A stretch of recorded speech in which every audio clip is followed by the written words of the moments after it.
Iran mempunyai sebuah pangkalan tentera laut yang benar-benar amat diperlukan untuk kelangsungan penuh rejim itu, dan Trump telah memusnahkannya dalam sekelip mata. Salah satu platform pulau yang digunakan untuk sokongan logistik, pemerhatian, penerbangan, dan menyokong operasi di Teluk Parsi. Pangkalan Kish itu menjadi penghubung antara infrastruktur awam, lapangan terbang, pelabuhan, dan keupayaan ketenteraan yang diedarkan di sepanjang pantai. Disitulah serangan baru Amerika Syarikat mengenai kawasan sensitif pada malam 13 hingga 14 Julai 2026.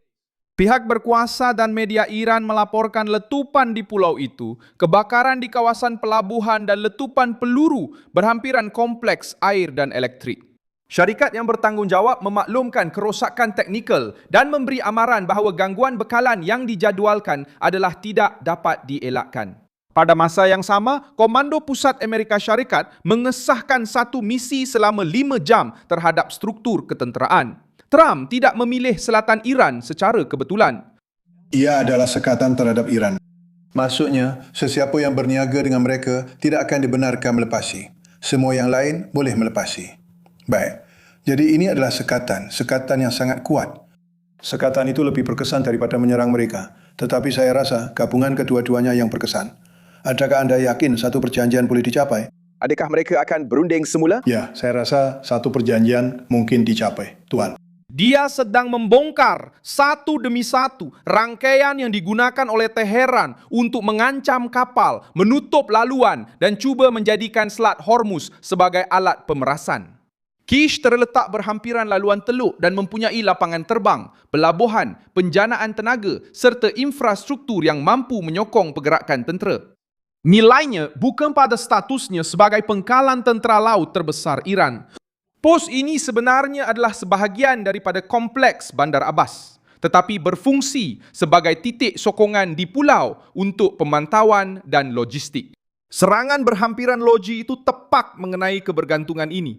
Tanpa tenaga yang stabil, air dan komunikasi, mana-mana posisi tentera akan kehilangan rentak, mobiliti dan keupayaan untuk mengekalkan operasi. Komponen unit telah rosak dan penduduk telah diberitahu tentang gangguan sementara. Ini sudah menunjukkan bahawa serangan itu telah sampai ke infrastruktur yang menyokong kehidupan awam serta kehadiran strategik rejim. Serangan paling berat terhadap struktur tentera laut juga berlaku di Bandar Abbas, pusat utama tentera laut Iran. Imej yang dikeluarkan oleh Komando Pusat dan diedarkan oleh Reuters menunjukkan hasil serangan drone maritim terhadap sebuah kemudahan yang berkaitan dengan kapal selam dan penyelenggaraan kapal.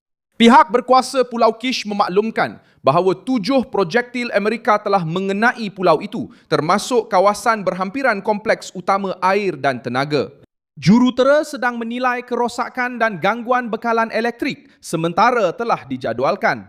Bagi Washington, Teheran sedang menguji sejauh mana mereka boleh mengawal laluan kapal tanpa menerima tindak balas secara langsung. Kami telah memusnahkan tentera mereka. Kami menyerang dengan hebat. Kami baru saja mencapai persetujuan. Semuanya telah diselesaikan. Kemudian mereka melanggar perjanjian, sebaik saja mereka menemui sesuatu yang mereka tidak suka. Mereka berpikir secara berpisah. Dan kita tidak akan bertolak ansur dengan itu. Kita akan teruskan saja. Kita akan menyerang mereka malam ini. Kita akan hapuskan semua keupayaan mereka untuk melakukan apa-apa yang berkaitan dengan Selat Hormuz. Dan saya rasa pada akhirnya kita akan kehilangan kawalan terhadap semua ini. Dan apa yang mereka lakukan sangat bodoh, sangat dungu. Dan mereka telah melayan orang dengan sangat teruk. Mereka sudah membunuh 52.000 penunjuk perasaan setakat ini. Berdasarkan apa yang kami dapat tentukan, mungkin jumlahnya lebih daripada itu. Tetapi 52.000 penunjuk perasaan telah dibunuh. Dan ia benar-benar satu situasi yang mengerikan. Kita akan kawal perkara ini dengan sangat cepat. Trump menyatakan bahawa serangan Amerika tertumpu kepada keupayaan yang berkaitan dengan selat. Tetapi beliau masih membuka kemungkinan untuk mencapai persetujuan. Setiausaha Pertahanan Pat Raksad memberi reaksi yang lebih tegas dengan menyatakan bahawa Iran telah membuat pilihan yang buruk dan kini akan membayar akibatnya. Teheran membalas dengan ancaman baru dan menegaskan bahawa tiada rundingan akan berjalan tanpa pematuhan bersama terhadap komitmen. Semakin kerap Teheran menyerang pangkalan, lapangan terbang, sistem pertahanan dan kapal yang berkaitan dengan negara-negara Teluk, semakin negara-negara tersebut bergantung kepada perlindungan ketenteraan Amerika Syarikat. Persekitaran serantau menjadi lebih memusuhi Teheran. Anda baru sahaja memberitahu Kongres Bahawa kita telah kembali ke dalam perangan. Berapa lama awak jangka ini akan mengambil masa? Dan apakah asas undang-undangnya? Perang ini bergerak pantas. Kita telah menghancurkan tentera mereka dan menyerang dengan kuat. Kita sudah ada persetujuan semalam atau kemarin. Semuanya sudah selesai, tetapi mereka membatalkannya serta-merta apabila mereka menemui sesuatu dalam perjanjian itu yang mereka tidak suka. Mereka berpikir secara berbeza, dan kita tidak akan bertolak ansur dengan itu.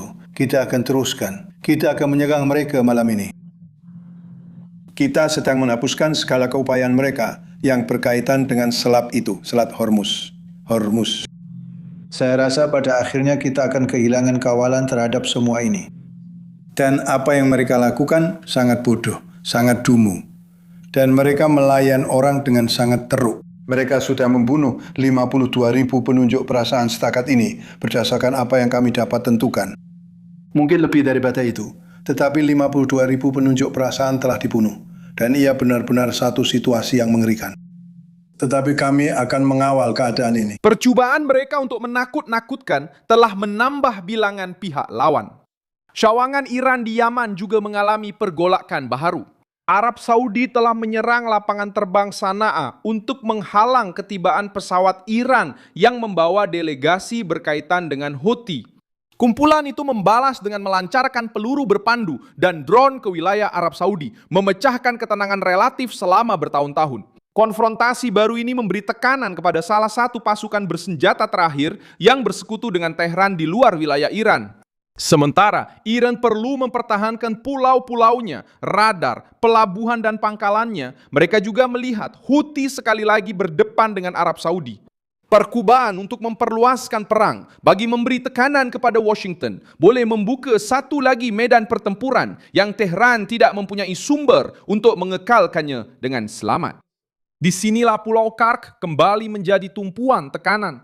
Donald Trump telah menyatakan secara terbuka bahawa pilihannya adalah untuk mengambil alih pulau itu yang menyumbang kira-kira 90% ekspor minyak Iran sebelum perang. Amerika Syarikat telah menyerang sasaran ketenteraan di Kark dalam beberapa bulan sebelumnya, tetapi mengelak daripada memusnahkan infrastruktur minyak. Perhitungannya jelas, mengekalkan ancaman ke atas titik ekspor terbesar rejim itu tanpa segera memusnahkan sumber tenaga yang membekalkan pasaran antarabangsa.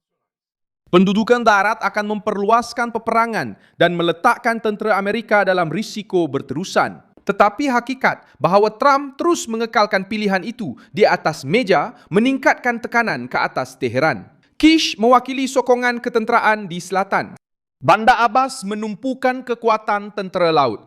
Kark menyokong hasil minyak. Trump juga telah mengembalikan sekatan terhadap pelabuhan-pelabuhan Iran. Jadi gambar-gambar ini dikatakan diambil pada Tenful di Iran.